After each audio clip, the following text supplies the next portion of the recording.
সত্যের পথে চললে সকলে আমাদের ঠকিয়ে চলে গেলেও ঈশ্বর কখনো আমাদের ঠকান না। সত্যের জয় নিশ্চিত। তেমনি এক জন্মজুর ইচু মণ্ডলের গল্প ফুটে উঠেছে বিভূতিভূষণ বন্দ্যোপাধ্যায়ের কলমে। আসুন আজ আপনাদের শোনাই এক ফকিরের গল্প।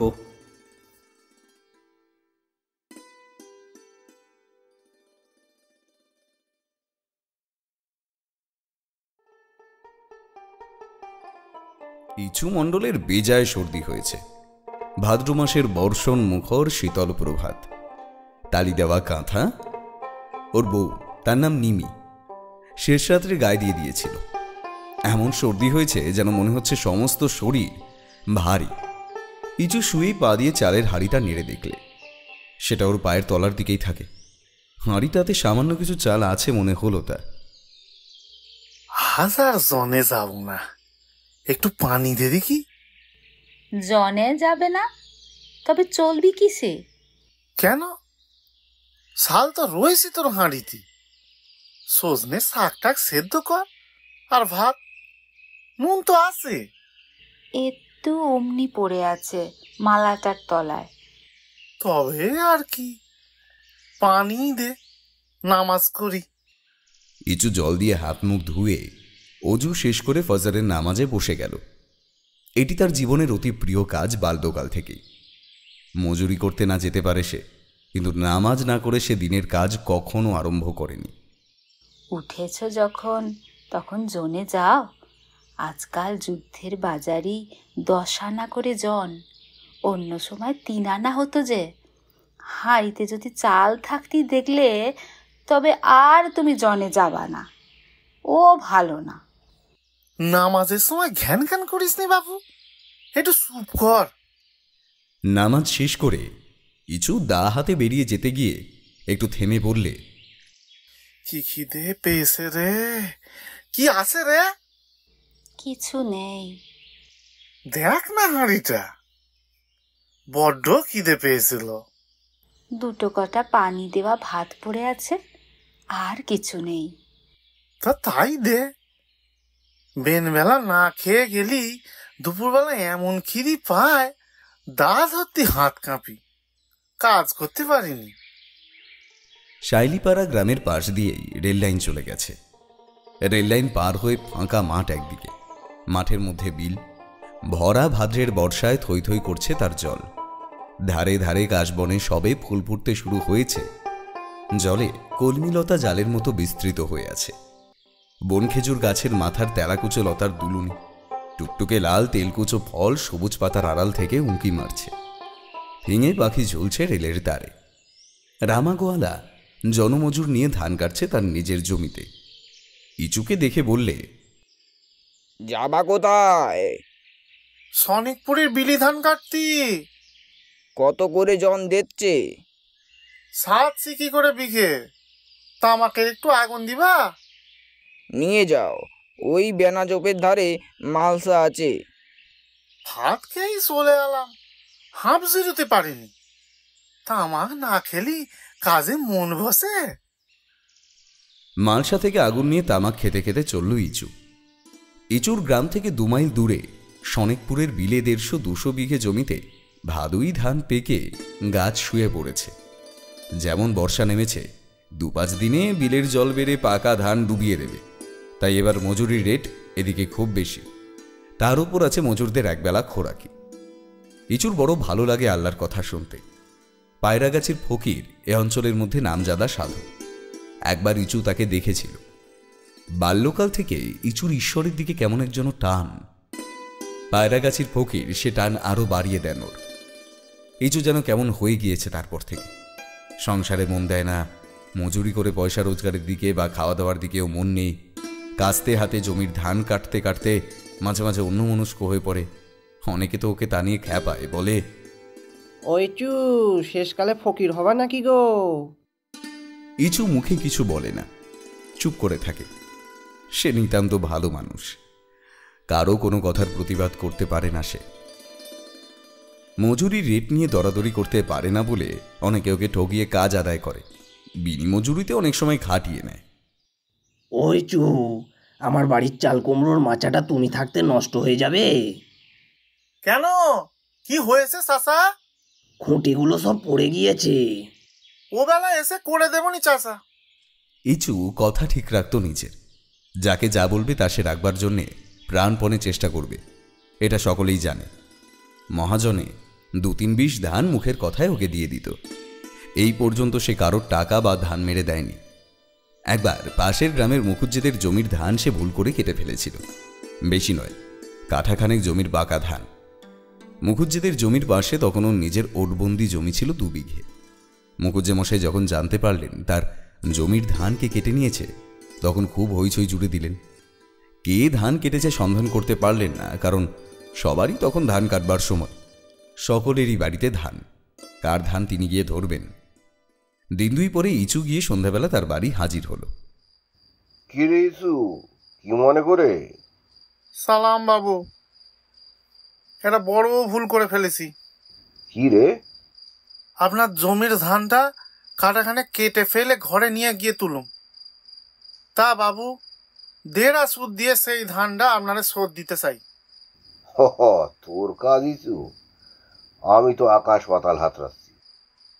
আগে হ্যাঁ বাবু, সেদিন বড্ড বর্ষা, জমির হাল ঠিক করতে পারলাম না। তারপর পরস্পর শুনলাম আপনার জমির ধানকে চুরি করেছে বলে আপনি খোঁজ করছেন। তখন ভাবলাম বাবুরে বলে আসি, খেতি লোকসান যখন অজান্তে করে ফেলেছি, তখন 1.5 বাড়ি সুদ দেব আপনারে। মুখুজ্জে মশাই বিশ্বাস করলেন ওর কথা। ইচুকে অন্তত চোর বলে কেউ সন্দেহ করবে না। ইচু জন খেটে খায় বটে, কিন্তু আশেপাশে 4-5 গ্রামের লোক ওকে মনে মনে শ্রদ্ধা করে। মুখুজ্জে মশাই বললেন, তোকে সুদ দিতে হবে না ইসু, আমার ধান যা কেটেছিস ও আর ফিরিয়ে দিতে হবে না। ও তোকে দিলাম, ভুল করে ফেলেছিস, তার এখন কি হবে? তা হবে না মুখুজ্জে মশাই, ও ধান আমি নিতে পারবো না, মাফ করবেন। ও ধান আমার গলা দিয়ে নামবা না। আল্লাহ যা আমায় হাতে তুলে দেবেন তাই খেয়ে পরাণ বেঁচিয়ে থাকবো, যা না দেবেন সে আমার হারাম। মুখুজ্জে মশাই জানতেন ইচুকে। খুশি হয়ে বললেন, যাক, 2টো চিড়ে নিয়ে যা, বাড়ির মধ্যে তোর কাকিমার কাছ থেকে চেয়ে নে।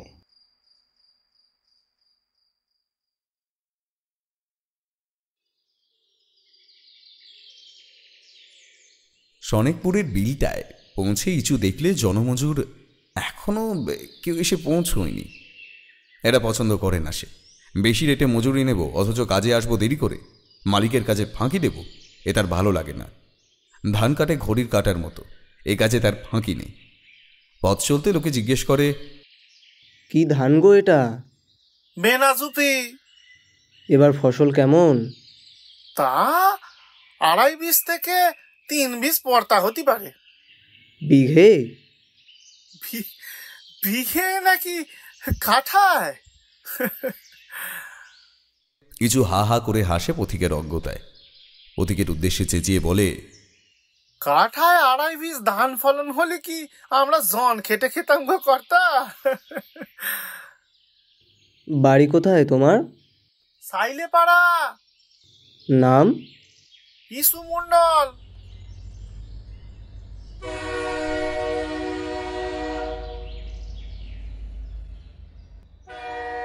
বেলা 2:30-টের গাড়ি দূরের রেললাইন দিয়ে গড়গড় করে চলে গেল। জন্মজুরদের জন্যে জমির মালিক খাবার পাঠিয়েছে।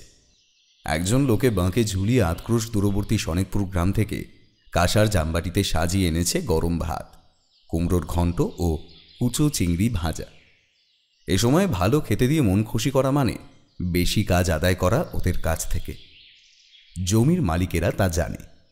আখের মণ্ডল খেতে খেতে বলে, আজ একটু সকাল সকাল যাব, মোর ঘরে নুন নেই। বাজার থেকে নুন না নিয়ে গেলি বাচ্চা কাচ্চা খেতে পাবে না। নুন কোনে পাবা? বাজারে কালও খোঁজ করছি, নুন মেলে না।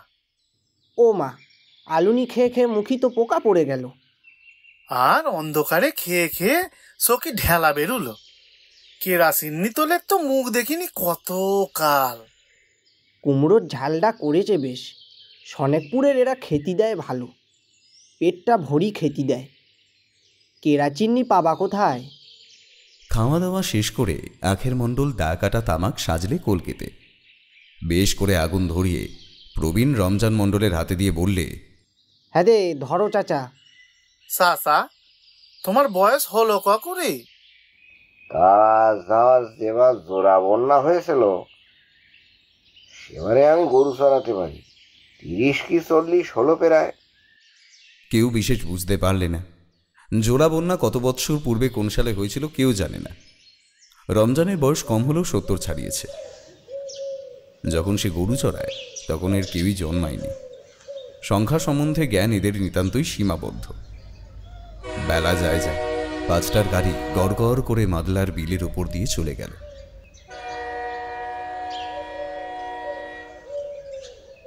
ঝিঙের খেতে ফুল ফুটেছে সনেকপুরের মাঠে। নোয়ালি সর্দার যাতে বুনো সনেকপুরের মধ্যে অবস্থাপন্ন। গরু পাল তাড়িয়ে নিয়ে যাচ্ছে গ্রাম্য পথ ধরে।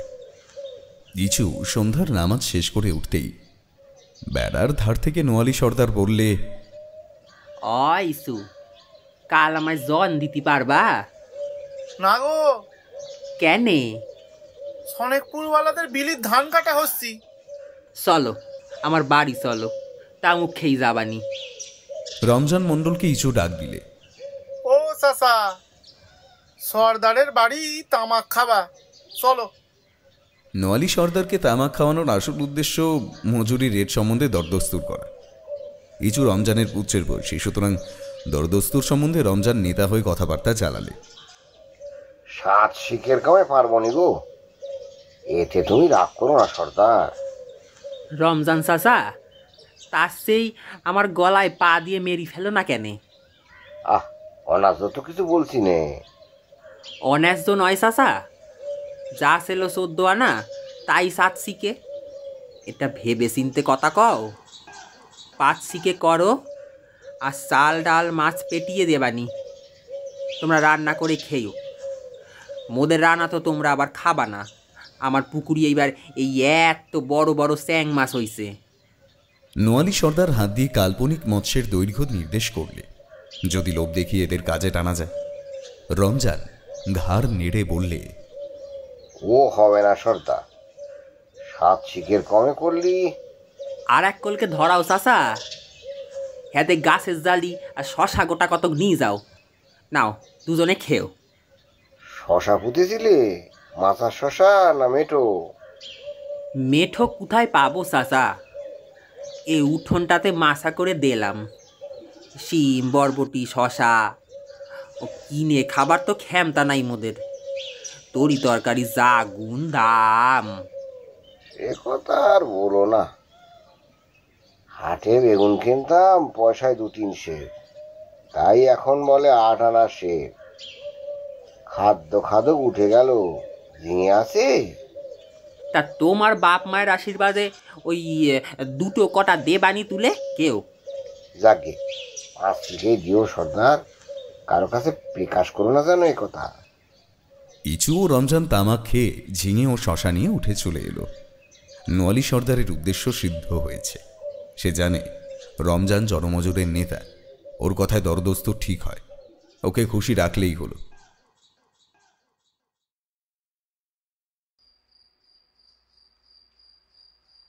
ইচুর বাড়ি ফিরতে রাত হয়ে গেল। নিমিকে বললে, ভাত রে দিছিস? এবেলা শরীরটা খারাপ, পানি দেওয়া ভাত আছে, খাও। তরকারি? কিছু নেই। এই ঝিঙে কটা বেঁধি দে। রাঁধবো কি দিয়ে? তেল কনে?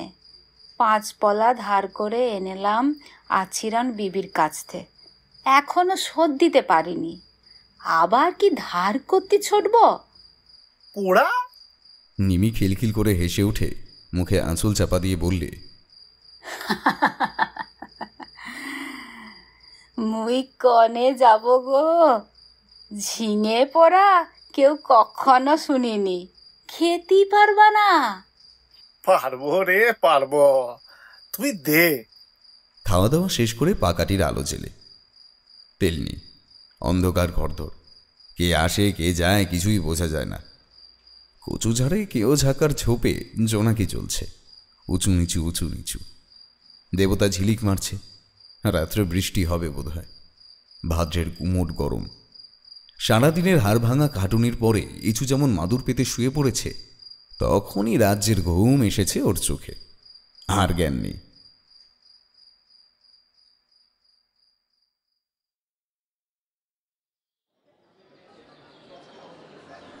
কতক্ষণ পরে সে জানে না। লোকজনের গোলমালে ইচু শেখের ঘুম ভাঙল। অনেক লোকের গলা বাইরে। ওরই বাড়ির উঠোনে। ব্যাপারখানা কি? পাড়ার মোড়ল হাফেজ বুড়োর কথা। ও ইসু, ইসু বাড়ি আসো। ও ইচু, বলি ওঠো, শোনো এইদিকে। ভোর সবে হয়েছে, কাকপক্ষী ডাকতে শুরু করেছে। ইচু ধর্মর করে উঠে বসে চোখ মুছল। হজরের নামাজের সময় উত্তীর্ণ হয়ে যায়, কিন্তু এত লোক ওর উঠোনে কেন? তাকে ডাকাডাকি বা কিসের এত সকালে? বাইরে এসে ঘুম চোখে উঠোনের দিকে চেয়ে অবাক হয়ে গেল। পাড়া শুদ্ধ মানুষ সব ওর উঠোনে। সে বিস্মিত সুরে বললে, কি হয়েছে গো মোড়লের পর? এদিকে এসো দিনে। আগে আগে নামাজটা করে নি, দেরি হয়ে গেছে। ইচু ঘরের পেছনের দাওয়ায় নামাজ ছেড়ে নিয়ে আবার সামনে এলো। সবাই ওর দিকে একসঙ্গে এগিয়ে এলো। সবাই মিলে যেন ওকে একসঙ্গে কি বলতে চায়। ইচু ক্রমেই উদ্বিগ্ন হয়ে উঠছে।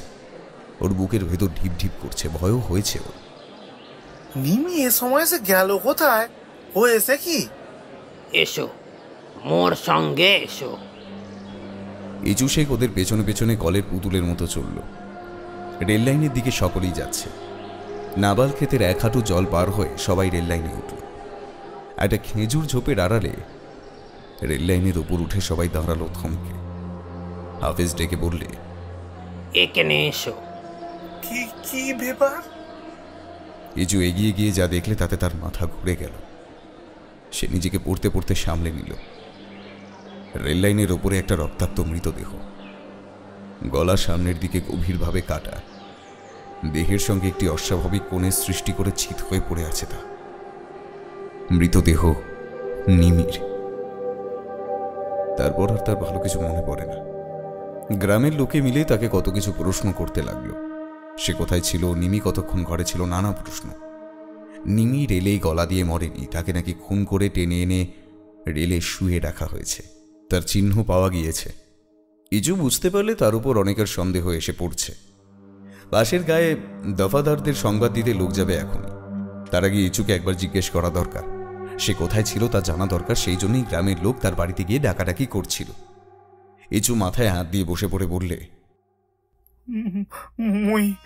মুই কিছু বলতে পারি না চাচা, আল্লাহ জানে। মুই মরার মতো ঘুমিতে ভুলে গেলাম। বৌরি কিছু বললি? ঝগড়া হলো?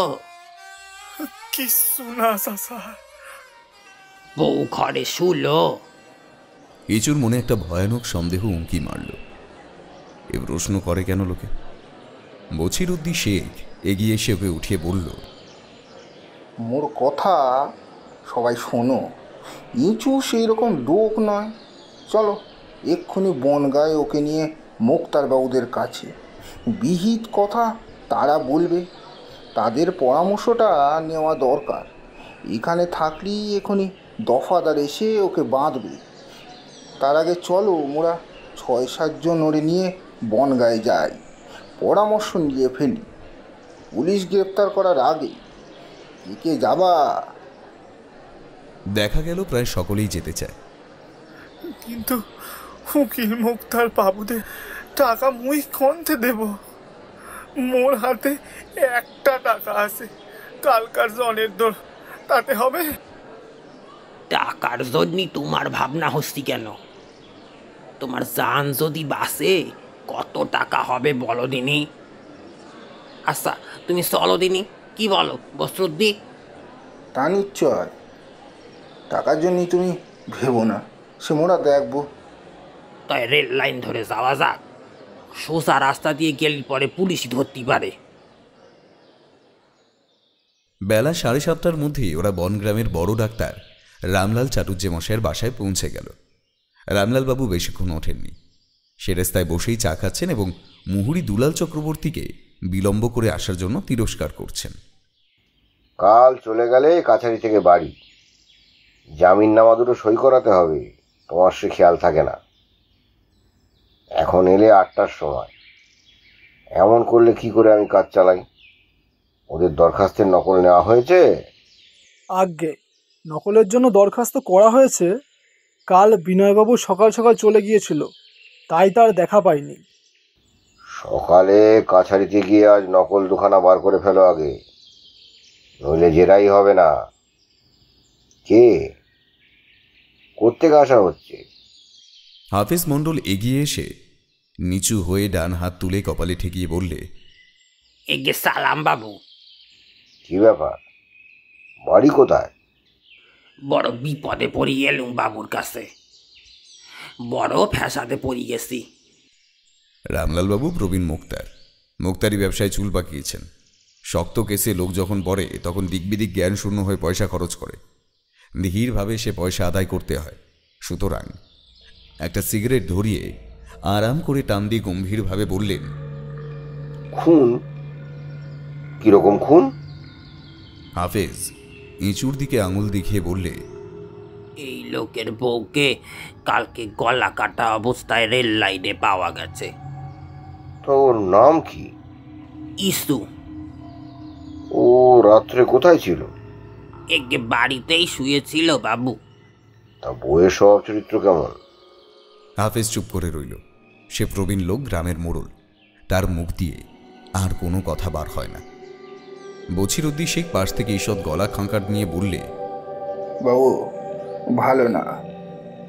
ইছু অবাক হয়ে বছিরউদ্দির মুখের দিকে চেয়ে রইল। নিমির স্বভাব চরিত্র ভালো ছিল না। কই, একদিনও তো সে কিছু জানে না। সে নিমির স্বামী, সেই কেবল জানে না, আর সবাই জানে। হাফেজ চুপ করে রইল। বছিরউদ্দিন বলে যেতে লাগলো, বাবু এ লোক বড্ড ভালো মানুষ, নিরীহ ভালো মানুষ। ও কিছু জানে না এসব কথা, খুনও করেনি। রামলাল মুক্তার বাধা দিয়ে ধমকের সুরে বললেন, তুমি কি করে জানলে? তোমাকে ডেকে নিয়ে গিয়ে লোকে খুন করবে নাকি? হ্যাঁ, যা তুমি জানো তাই বলো, যা জানো না তা নিয়ে জ্যাঠামি করো না। যাও বসো ওখানে। বছিরউদ্দির অবস্থা বিপর্যয়।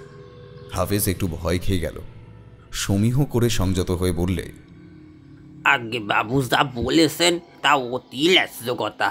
তবু তবু ইসু আমাদের বড় ভালো লোক, সকলেই এই কথা জানে। আপনি আপনি সব লোককে জিজ্ঞাসা করুন বাবু, সবাই এক কথা বলবে।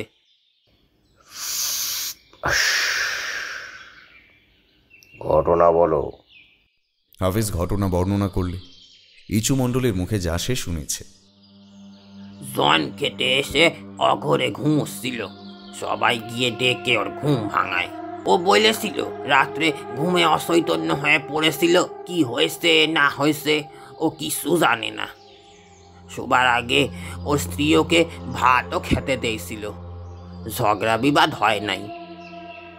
আত্মহত্যা নয়? না বাপ, গলায় অস্ত্রের দাগ দেখলেই বোঝা যায়। ও গলা কেটে রেল লাইনের ধারে ফেলি রেখেছিল। অন্তত তাই প্রিজাম্পশন হবে, পুলিশও তাই বলবে। লাশ দেখে কে আগে? বাবু, মোর ভাই আর নবী শেখ সকালে রেল লাইনের ধারে নালায় মাছ ধরতে যাচ্ছিল। তারাই দেখতে পায়। পেয়ে পেয়ে হন্তদন্ত হয়ে ছুটে এসে আমাদের খবর দেয়। মুই তখনই দৌড়ালাম লাইনের ধারে। আচ্ছা আচ্ছা, বুঝেছি। থাক, সুরথাল আগে হয়ে যাক, তারপর দেখা যাবে। গ্রামের দফাদারকে খবর দিয়ে এসেছো তো? বেশ করেছো। বড্ড শক্ত কেস, সন্দেহ গিয়ে ইচু মণ্ডলের উপরই পড়বে। বুড়ের স্বভাব চরিত্র খারাপ ছিল। ভালো মানুষ লোক হঠাৎ রেগে উঠলে এসব ক্ষেত্রে ভয়ানক হয়ে ওঠে কিনা? তোমরা লুকিয়ে চলে এসেছো? হ্যাঁ বাবু। একটা কথা শিখিয়ে দিই, ইচু। ইচু এগিয়ে গিয়ে সেলাম করে দাঁড়ালো। তার পা দুটো ঈষৎ কাঁপছে। বলি শোনো, তুমি খুন করেছো কি না করেছো তা আমি তোমায় জিজ্ঞেস করব। আমাদের তা কাজ নয়। আমরা ধরে নেব তুমি খুন করোনি, কিন্তু পুলিশে তা শুনবে না। তোমাকে আজ সম্ভবত রাস্তায় যেতে যেতেই পুলিশে গ্রেপ্তার করবে। তোমায় স্বীকার করবার জন্য নানা রকম চেষ্টা হবে, কিন্তু কিছুতেই তুমি বলো না তুমি খুন করেছো। স্বীকার কিছুতেই করবে না, করেই থাকো বা নাই করে থাকো, বুঝলে? যাও, সাবধানে যাও। বাবু, পুলিশি ধরলি রাখবে কেন ওরে? রাখবে আর কোথায়, হাজতে, যতদিন না বিচার শেষ হয়। তবে এখানে শেষ বিচার হবে না। দোষী প্রমাণ হলে দায়রায় চালান হবে যশোরে, সেখানে জজ সাহেব বিচার করবেন। বাড়ি গিয়ে পয়সা করি জোগাড় করো গিয়ে, বড্ড ফ্যাসাদে পড়ে গিয়েছো, অনেক টাকার খেলা। হাফেজ ও বছিরুদ্দিন সব শুনে যেন মাটির মধ্যে বসে গেল। বনগাঁয় মোক্তারবাবুর টাকাই জোগাড় হয় না, আবার যশোর জেলায় কোর্টের উকিলবাবুদের টাকা গরিব গ্রামের লোকের চাঁদায় কি জোগাড় হয়ে উঠবে? ইচুকে বাঁচানো মুশকিল হয়ে উঠল। এতক্ষণ পরে ইচু কথা বলল। এতক্ষণ সে একটিও কথা বলেনি।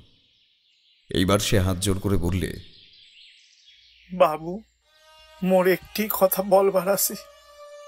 ওর মুখের দিকে সবাই চাইলে, মোক্তারবাবুও চাইলেন। এইবার বোধহয় সব প্রকাশ করতে চাইছে লোকটা। এইরকমভাবেই বলে তিনি জানেন। হাফেজ ও বছিরুদ্দিন মুখ চাওয়াচাওয়ি করলে। কি জানি ওর পেটে কি আছে, মানুষকে সবসময় বাইরে থেকে চেনা যায় না। রামলাল মুক্তার জিজ্ঞাসু দৃষ্টিতে ওর দিকে চাইলেন। ভাবটা এইরকম, বলে ফেলো বাবু যা আছে পেটে, এমন অনেক ঘুঘুই আমরা দেখলাম, তুমি এখন বাকি আছো। ইচু রামলাল বাবুর পা দুটো জড়িয়ে ধরে বললে, বাবু, মোর একটি কথা বলবার আছে, যাতে হয় আপনি তা দেখবেন। মুই গরিব লোক, জন খেটে খাই। আপনার পয়সা হয়তো মুই দিতে পারবো না। গরিব বলে দয়া করে একটা আবদার রাখবেন মোর। আল্লাহ দিন দুনিয়ার মালিক আপনার ভালো করবে। আহা, পা ছুঁয়ো না। কি বলো বলো বলো বলো। বাবু, যেখানে মোড়ে রাখে যা করে ক্ষতি নেই, কিন্তু বাবু আপনি এইটে তাদের বলে দেবেন, ব্যবস্থা করে যেন 5 ওয়াক্ত নামাজ আমি সেখানে পড়তে পারি। আমার আর কিচ্ছু বলবার নেই বাবু। রামলাল বাবুর সেরেস্তায় বজ্রপাত হলেও লোকটা অতটা চকিত হতো না। হাফেজ ও বছিরুদ্দিন আবার পরস্পর মুখ চাওয়াচাওয়ি করলে। ঘু ঘু মুক্তার রামলাল চাটুর্যে হাঁ করে মুখের দিকে চেয়ে রইলেন। এরকম কথা এই সময় তিনি সামান্য একজন গ্রাম্য লোকের মুখ থেকে আশা করেননি। যে খুনের দায়ে আজ পথেই হয়তো পুলিশ কর্তৃক গ্রেপ্তার হবে, আজ বাদে কাল যাকে দায়রায় চালান দেওয়া হবে, শত অসুবিধা, অর্থনাশ, নির্যাতন যার সামনে, আর আইনের খাঁড়া যার মাথার উপর ঝুলছে, নিষ্ঠুর নিয়তির হৃদয়হীন রক্তাক্ত ইঙ্গিতের মতো।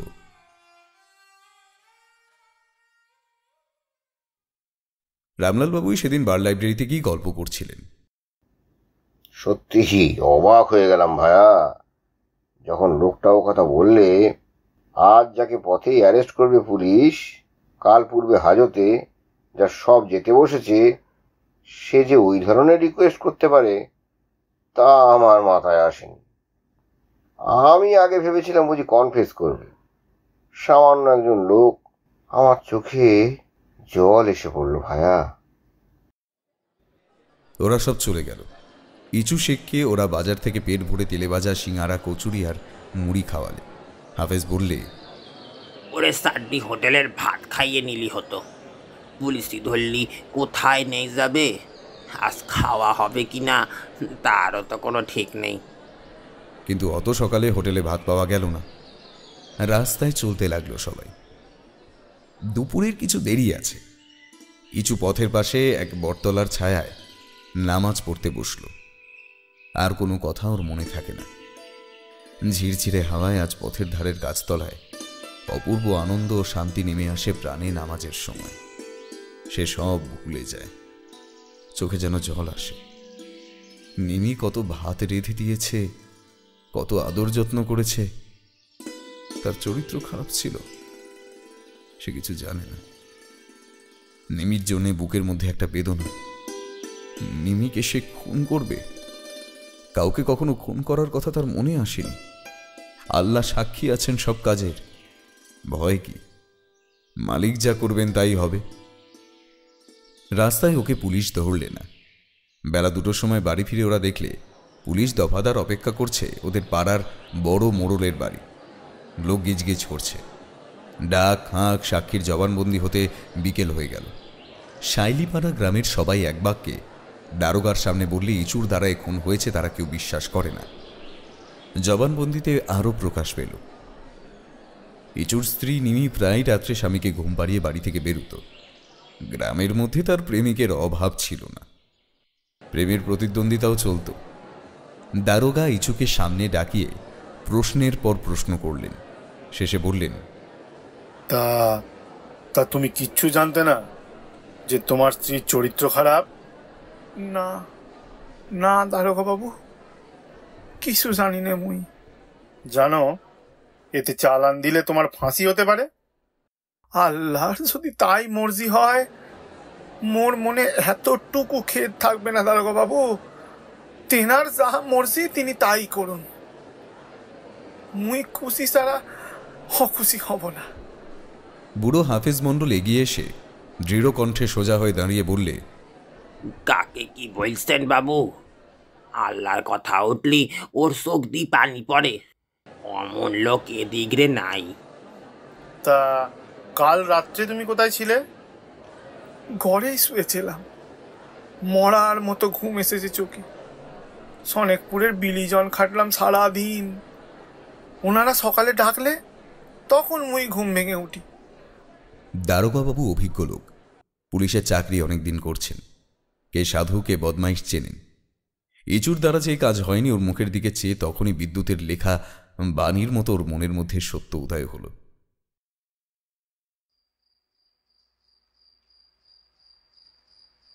সেই সন্ধ্যায় ইচু নামাজ সেরে ভাঙা খালি ঘরে ঢুকতেই ওর প্রাণটা হা হা করে উঠল। নিমি, ও নিমি, মোরে ভাত এনে দে। সে আপন মনেই ডাকল। নিমিকে সে কত ভালোবাসত। যে যা বলে ওসব সে বিশ্বাস করে না। বিচার করবার সে কেউ নয়। নিমিকে সে ক্ষমা করেছে। নিমি, ও নিমি, মোরে ভাত এনে দিলি নে।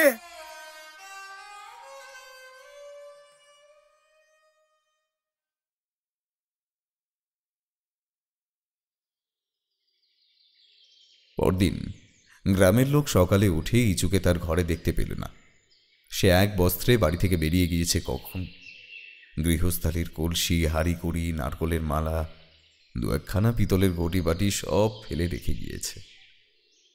কলসিখালি গ্রামের প্রান্তে নদী তীরে তেঁতুল গাছের তলায় পর্ণকুটিরে একজন ফকির কোথা থেকে এসেছে। সন্ধ্যায় আকাশের নীল পটে মেঘের রচনার সঙ্গে সঙ্গে সে খেজুর চটা বিছিয়ে নদীর ধারে যখন নামাজ পড়ে তখন লোকে সবিস্ময়ে তার মুখে দেখেছে এক অদ্ভুত আলো, প্রভাতী তারার মৃদু জ্যোৎস্নার মতো। এক সন্ধ্যা ভিক্ষায় তার উপজীবিকা। সবাই ওকে মানে, ভক্তি করে।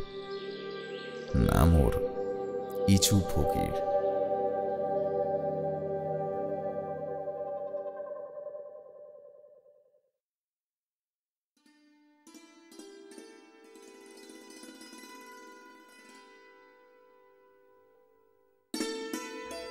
এতক্ষণ আপনারা শুনছিলেন বিভূতিভূষণ বন্দ্যোপাধ্যায়ের লেখা ছোট গল্প ফকির।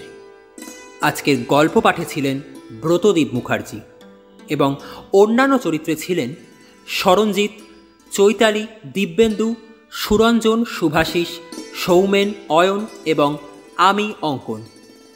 গল্পটি কেমন লাগলো কমেন্ট করে জানাবেন। গল্পটি ভালো লাগলে লাইক এবং শেয়ার করবেন।